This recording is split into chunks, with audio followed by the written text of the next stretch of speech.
পেশার সঙ্গে সম্পর্কিত কিছু গুরুত্বপূর্ণ বিষয়। বহুমুখী পাঠ্যক্রম বলতে কী বোঝেন? আমাদের দেশের পাঠ্যক্রম মাধ্যমিক শিক্ষা স্তরে মুদালিয়ার কমিশনই একটি বহুমুখী পাঠ্যক্রমের রূপরেখা প্রস্তুত করেন। এতে সকলের আবশ্যিক পাঠ্য হিসাবে থাকবে কতগুলো কেন্দ্রীয় বিষয়, কোর সাবজেক্ট, এবং কতগুলো ঐচ্ছিক বিষয়। এই ঐচ্ছিক বিষয় ও কেন্দ্রীয় বিষয়ের অংশের পাঠ্যক্রমকে সাধারণভাবে বহুমুখী পাঠ্যক্রম হিসেবে আখ্যায়িত করা হয়। শিক্ষকের ব্যক্তিগত বৈশিষ্ট্যগুলো কী? আধুনিক শিক্ষা ব্যবস্থায় শিক্ষকের কতগুলো ব্যক্তিগত বৈশিষ্ট্যের উপর গুরুত্ব দেওয়া হয়েছে। এই বৈশিষ্ট্যগুলি হল চরিত্র, পেশার প্রতি ভালোবাসা, নিয়মানুবর্তিতা, শিক্ষার্থীকে মর্যাদা দান, ন্যায়, নিরপেক্ষ ও স্বাধীনভাবে চিন্তা করার ক্ষমতা, জ্ঞানার্জনের স্পৃহা, সুস্থ মানসিক ও দৈহিক স্বাস্থ্যের অধিকারী হওয়া। শিক্ষকের পেশাগত বৈশিষ্ট্যগুলো কী কী? আধুনিক শিক্ষাবিজ্ঞানে শিক্ষকের দুই প্রকার বৈশিষ্ট্যের কথা বলা হয়েছে। তার মধ্যে একটি হলো পেশাগত বৈশিষ্ট্য। শিক্ষকের পেশাগত বৈশিষ্ট্য হলো শিশুর প্রতি আগ্রহ, মনোবিদ্যার জ্ঞান, শিক্ষণ পদ্ধতি সম্বন্ধে জ্ঞান, প্রশ্নকরণের দক্ষতা, যে কোনো ধরনের গোঁড়ামি থেকে মুক্ত হওয়া, সহপাঠক্রমিক কার্যাবলীতে আগ্রহ, শিক্ষামূলক প্রদীপনের ব্যবহারের দক্ষতা, বিষয়ের ব্যুৎপত্তি ইত্যাদি। পাঠ্যক্রম পরিবর্তন হওয়া কেন প্রয়োজন? শিক্ষার লক্ষ্যে পৌঁছানোর সোপান হলো পাঠ্যক্রম। তবে পাঠ্যক্রম ঠিক না হলে শিক্ষার পদ্ধতি কী হবে তা নির্ধারণ করা যায় না। কিন্তু পাঠ্যক্রম চিরকাল একইভাবে স্থির থাকে না। পরিবর্তনশীল সমাজে শিক্ষার চাহিদা ও লক্ষ্য ইত্যাদি পরিবর্তিত হতে থাকে।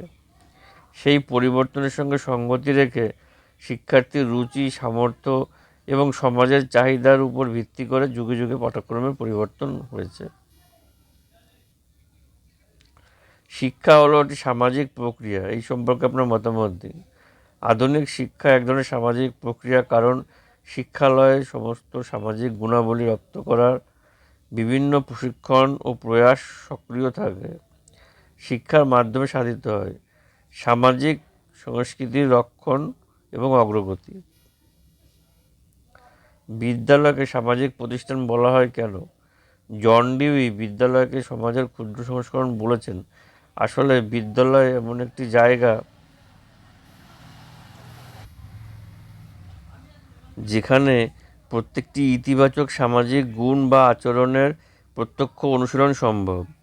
সামাজিক জীবন আচরণের সমস্ত ইতিধর্মী অনুশীলনগুলি বিদ্যালয়ে সম্পাদিত হয় বলে বিদ্যালয়কে সামাজিক প্রতিষ্ঠান বলা হয়। সমাজ পরিবর্তনে শিশুর শিক্ষার ভূমিকা কী? সমাজ পরিবর্তনের ক্ষেত্রে শিক্ষার ভূমিকা খুবই গুরুত্বপূর্ণ। শিক্ষা তার লক্ষ্য, উদ্দেশ্য, পাঠ্যক্রম, শিক্ষণ পদ্ধতি, শিক্ষালয় পরিবেশ, সহপাঠক্রমিক কার্যাবলী ইত্যাদি দ্বারা নতুন নেতৃত্ব শক্তি নির্মাণ করে। প্রচলিত বিশ্বাস, রীতিনীতি, কুসংস্কার ইত্যাদি পরিবর্তনের মাধ্যমে সামাজিক পরিবর্তন ঘটাতে সক্ষম।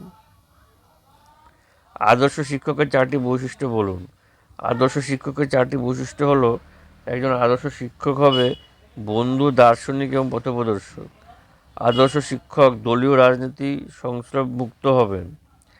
মানুষ হিসাবে শিক্ষককে উন্নত ব্যক্তিত্ব ও চরিত্রের অধিকারী হতে হবে। শিক্ষার্থীদের গ্রহণ ক্ষমতা অনুযায়ী শিক্ষাদানের যোগ্যতা অর্জন করতে হবে। বিদ্যালয় শৃঙ্খলতার প্রয়োজনীয়তা কী? বিদ্যালয় শৃঙ্খলতার প্রয়োজনীয়তা হলো বিদ্যালয় শৃঙ্খলতার মধ্যে দিয়ে শিক্ষার্থীর মধ্যে কতগুলো সুঅভ্যাস গঠিত হয়ে থাকে।